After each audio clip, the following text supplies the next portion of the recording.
Hi, it's Mr. Anderson, and in this podcast, I'm going to talk about fungi. Fungi is a pretty diverse group. It's things that you're familiar with, like a mushroom, but it's also things that are much smaller than that, like a yeast, which are going to be single-cell fungi.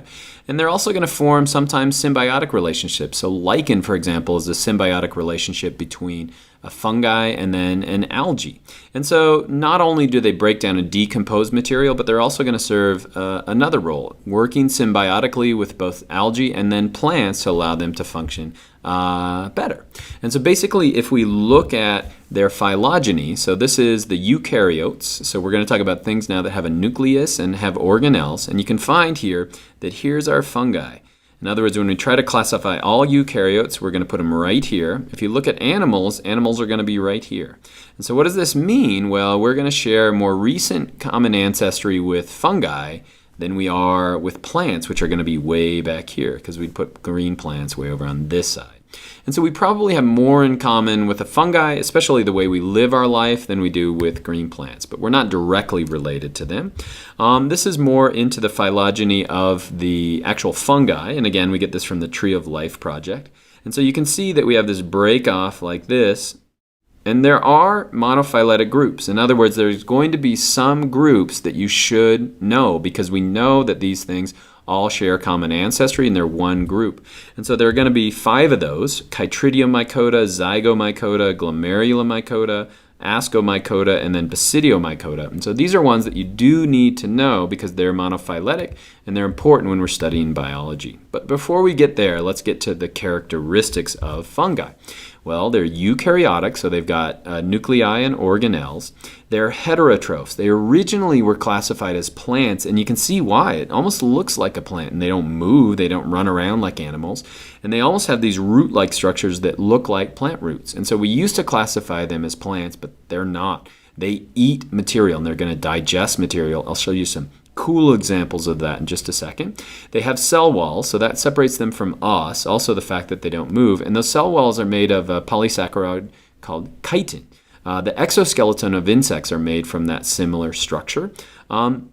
Most of the inside of the structure is actually going to be filamentous. In other words, it's made of filaments. And so this would be the filaments in a mushroom. You can see these thin little filaments. You can see the cell wall going around the outside of it. But they're not going to have any true tissues. In other words, they're not going to have, for example, muscle tissue or nervous tissue. It's just going to be a group of these hyphae, they call these. That's what these filaments are called, over and over and over again. And so even if we were to look in here to these fruiting bodies of these mushrooms, we'd find that they're hyphae just packed together really, really tightly. Or if we were to look at the roots of them, those are going to be hyphae absorbing nutrients. And so those are some of the characteristics shared by all fungi.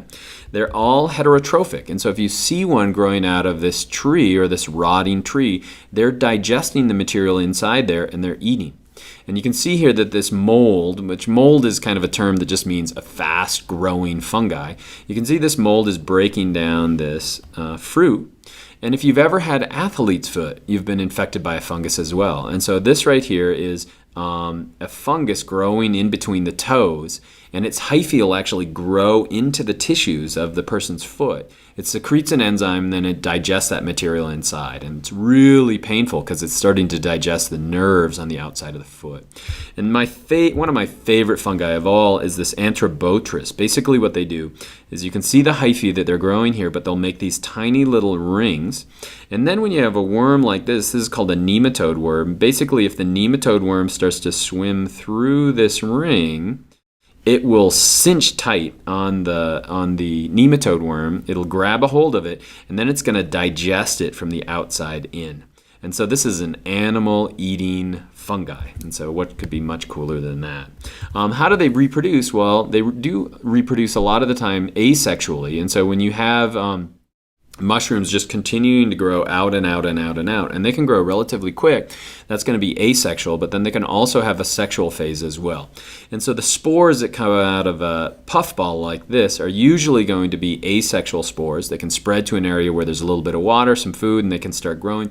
But there's also sexual portions, so these were formed through a sexual process. If we look at this mushroom right here, basically what you get this would be a basidiomycete. Basically, you're going to have spores that fall down. You get the growth of a new mushroom, but then we can have sexual reproduction producing more spores. And so there's a variety of ways they reproduce. Like I mentioned at the beginning, there are 5 important phyla that you have to know when it comes to studying fungi. And I classified them from A to Z. This is just a quick way that I remember it. So we've got A, B, C, and we've got Z over here. So we go from A to Z, A, B, C, and then we got G in the middle, and the G can stand for, golly, aren't those fungi cool? Because these ones are going to be really cool in just a second. And so let's go from A to Z. So the first ones are the Ascomycota. Ascomycota, the asco or the ascus, that's what ascus means cup. So ascus means cup fungi or sac fungi. And you can see right here is this is that sac, and then the spores are going to form on the inside of that. And that's why we call it the Ascomycota. Why are these important? Well, this is my favorite fungi of all. This is the morels. We like to go hunting them in the spring. They taste delicious, but they're really hard to find. You're looking right here at the sexual portion of that, but you can see these sacs on the inside or the sac right here. But Ascomycota are also important. So penicillin is a fungus or an ascomycote that is going to make a lot of the antibiotics that we have. And so they're important for that. If we look at Basidiomycota is the next one, so that's the B. Basidium comes from the word basidium, which means club. And you can see that on the underside of a mushroom, they're going to have these little gills. But if we zoom in closer, we're going to find these club-like structures. And each of those club-like structures is going to form spores. We'll have 4 spores that are found on this basidium, and that's where the name Basidiomycote comes from. It's club fungi. And so what are the big ones? These are going to be the mushrooms that we think of when we think of fungi. Those are going to be Basidiomycota. If we look at these two together, sometimes we would say these two share common ancestry, Ascomycota and Basidiomycota, and we sometimes call these the top fungi. What's next? Next is the C, so that's going to be Chytridiomycota, and these are going to be sometimes referred to as the chytrids. These used to be classified as protists, and the reason why is that they have a flagellated stage where they'll actually swim around.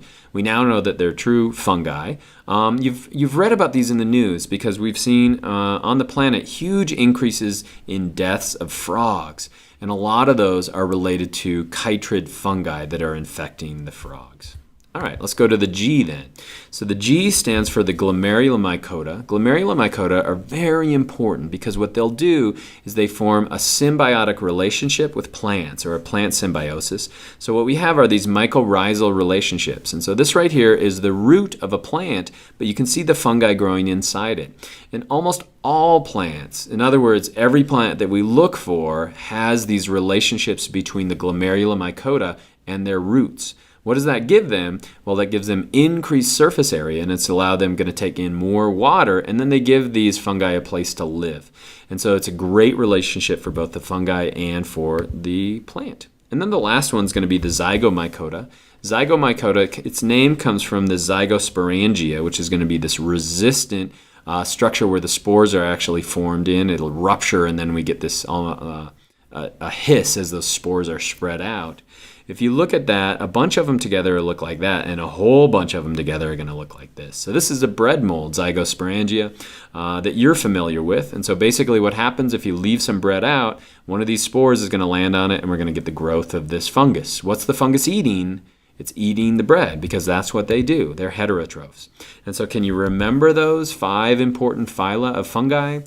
Ascomycota, Basidiomycota, Chytridiomycota, Glomerulomycota, and Zygomycota. And they're all just different types of fungi, and fungi serve a huge role on our planet. They break down material when it's dead and dying. They recycle those nutrients, but they also form these symbiotic relationships with plants and algae. And I hope that all is helpful.